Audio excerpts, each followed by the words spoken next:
Aloha, I'm Mac. This is Boo Boo. We're in the town of Haleiwa on the north shore of Oahu to do some Qigong. And I showed you this. This is the number one exercise. I'm only just going to do a few of these. I usually do 49 in each of 3 stances. Right foot back at about a 45, about a half step back. Then left foot back, about a 45. And then feet together. When you're finished, you slow down. You can come all the way up. This opens up your lungs. Gets more oxygen into your lungs. We don't use all of our lungs. We only use part of them. So we have to do these exercises to fill up our lungs, increase our lung capacity. So when you wind down, slow down, just let your arms rock you back and forth for a little bit. Then put your feet together. This really helps you bend over. Put your middle finger, your index finger over your spiritual finger. Put them on your hip. You put it right in the middle of your buttock. And you put your thumbs over here and slide down the back of your legs. Come to your knees. Do 3 breaths. Fill up. Bend your knees.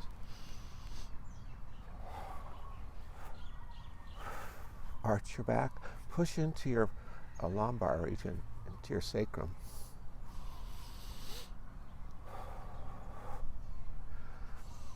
Then continue down, fingers all the way down to your feet, and then put your hands down on your pillow. Bring your knees down. Come down into a sitting position. I lost my timer. I only have 15 minutes. So I'm going to introduce you to Boo Boo. He's more of a yoga dog. His favorite position is Savasana. Shoot.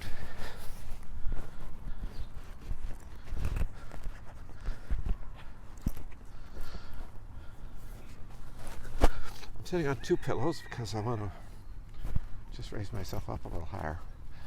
Typically, you can put the pillows on, your set of pillows, or whatever you sit on a couple of yoga blankets. These are yoga seats. $80 delivered. Rock forward. Put your right heel or your left heel, if you're left-handed, on your perineum.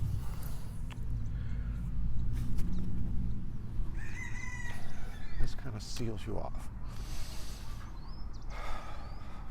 Take a few breaths, 3 breaths.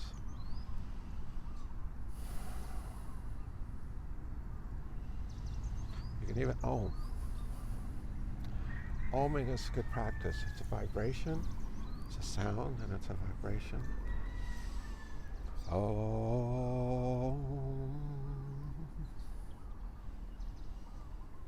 Om. Om.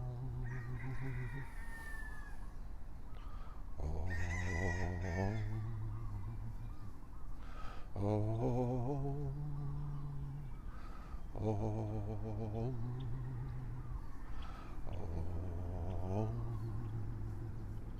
Om. Om. Om. It's a good way to transition from like the standing, like I do 20 minutes to 30 minutes of the standing exercises, meditative meditation exercises, and then I do 15-20 minutes of yoga before I sit down.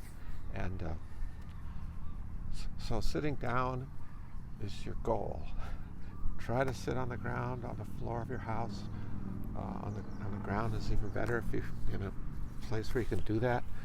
It's partly why I'm here in Hawaii, because I can sit on the ground every day, 365 days of the year. I may have gotten rained out a couple times last year, but lower Tiantian is the same as the 3 lower chakras, Muladhara, Svadhisthana, Manipura, and it connects you to the earth. It goes into the earth, and this whole platform is your lower Tiantian. It's about containment. Your body, how your body's contained, how you are contained within this body, partially. Middle Tiantian is Anahata, heart chakra. Mid Tiantian is about humanity, all life. This is your heart chakra, middle Tiantian in China. Okay, the upper Tiantian is about emptiness, and emptiness suggests openness.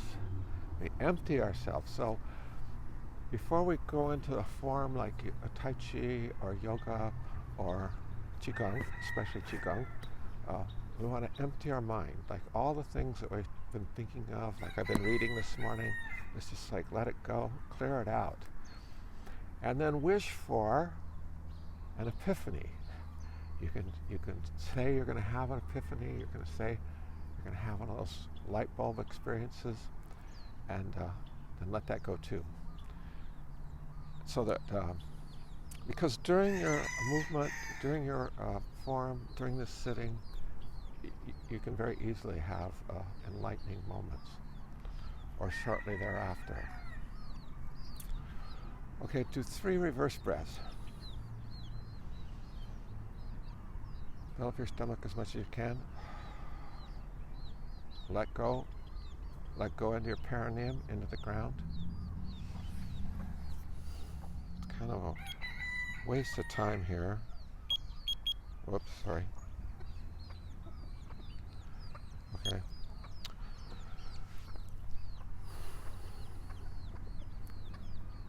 I use my wrists on my knees to pull myself up. It's this side of my wrist. You can, however you do, but it helps. Don't be afraid to use your body to adjust to the best sitting posture you can. The most significant part, or I don't want to say, maybe, is the lumbar region.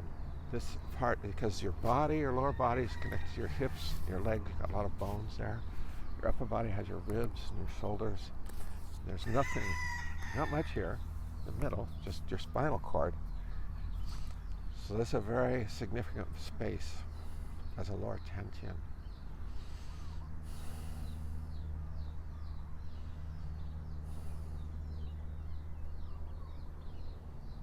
Okay, on the third inhale, exhale, and curve your tailbone under, or point it, tip of your tailbone at your perineum on your exhale.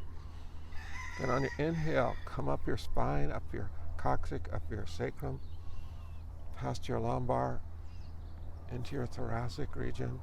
As you come up your thoracic, into your cervical, your head comes down slightly, and then it curves in past your medulla oblongata to the back of your brain, to your reptilian brain. Exhale forward in your brain, come down to your middle lip. Inhale right here. Exhale here in this dimple. Follow it down past your sex into your perineum. Take a breath, fill up your stomach. Exhale, curl the tip of your tailbone towards your perineum. Pull up your spine. Back of your skull. Now you can stay in your brain for a while. A few breaths. Just coming from the back of your brain, exhaling forward to your third eye. Filling up your face, your neck. The upper Tiantian includes Vishuddha, Ajna, Sahasrara, jade pillow back here, medulla oblongata, mouth of God. Eye of God, mouth of God. Godhead.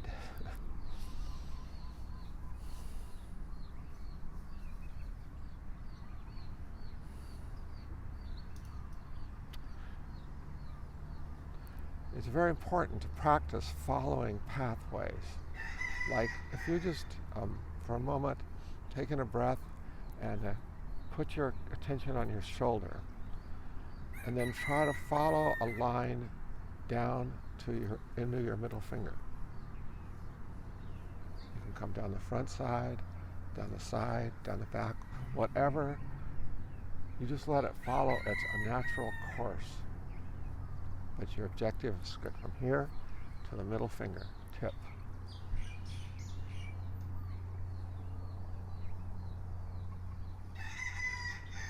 Then you do that with your right leg from the point up on your hip, top of your hip, down to the tip of your second toe.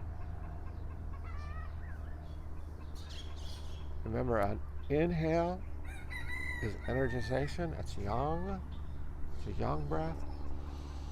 Exhale is a nurturing breath, a yin breath. You move more on a yin breath than on a yang breath, but you want to eventually be able to move without any bothering with the breath. I mean, I don't mean bothering with it, but you just want to be able to do it with your mind. Move up to your left hip, up top. Take a breath. Follow a line, a narrow line, like a tiny pencil line, down. Top of your foot. Over your second toe.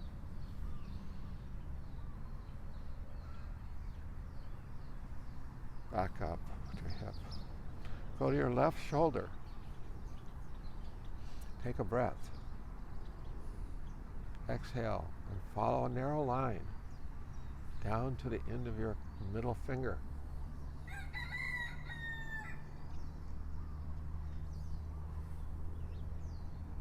Back up.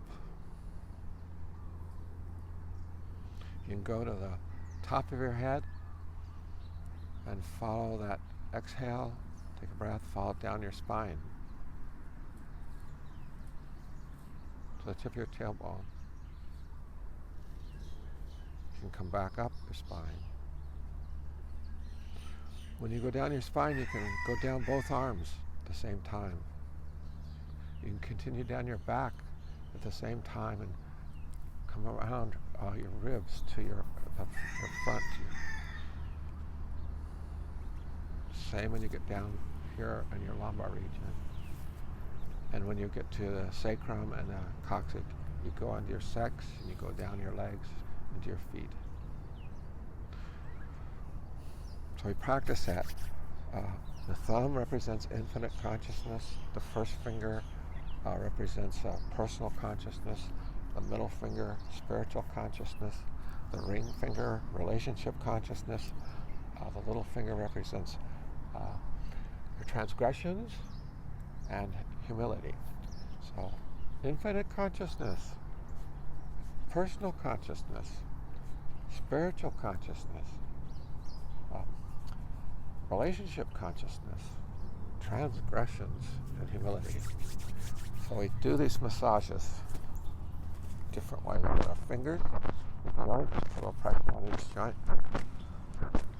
Rub our hands together. Then our wrists are considered gateways. All the energy going into your hand comes through the wrist. So there's several in our body. The hip right here are gateways too. And our knees have a lot of energy. So sometimes sitting, this is a Yogananda sitting position. He sits like this, but put the back of your wrist into this space.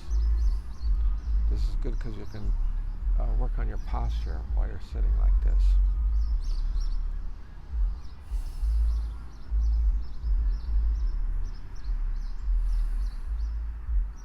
So you work on pushing your lumbar region out, arching it, finding it, and try to make it straight. Oftentimes when we breathe in these practices, when you fill up your stomach comes forward, your lumbar region goes out so that it's expanding. So we inhale, push out your lumbar as you push out your stomach.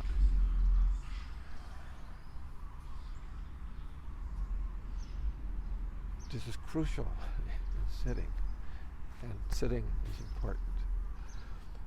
This is number one posture in yoga. I mean, it's been adopted by yoga, but it's thousands, hundreds of thousands of years old. Human beings in this form have been on the planet for over 200,000 years, and they've been sitting like this. It's not owned by yogis, but it's the most powerful posture. Next most powerful posture, maybe it's more powerful, is Savasana. I'll show you some Savasana. There's a lying down form for Qigong. I'll demonstrate that sometime.